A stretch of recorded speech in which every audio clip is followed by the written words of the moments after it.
Topic about the civil war of Somalia.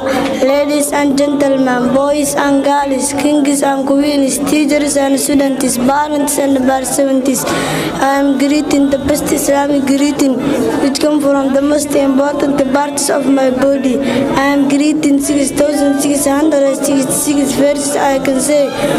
Assalamu alaikum wa rahmatullahi ta'ala wa barakatuh. First of all, I am very glad to stand in front of you all.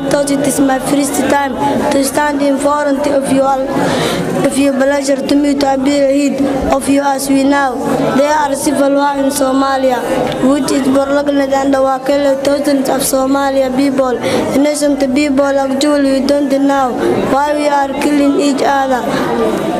Why we are killing each other. Would like to advise to my Somali people, to forget the best things and forgive each other. I am concluding my speech. See you later.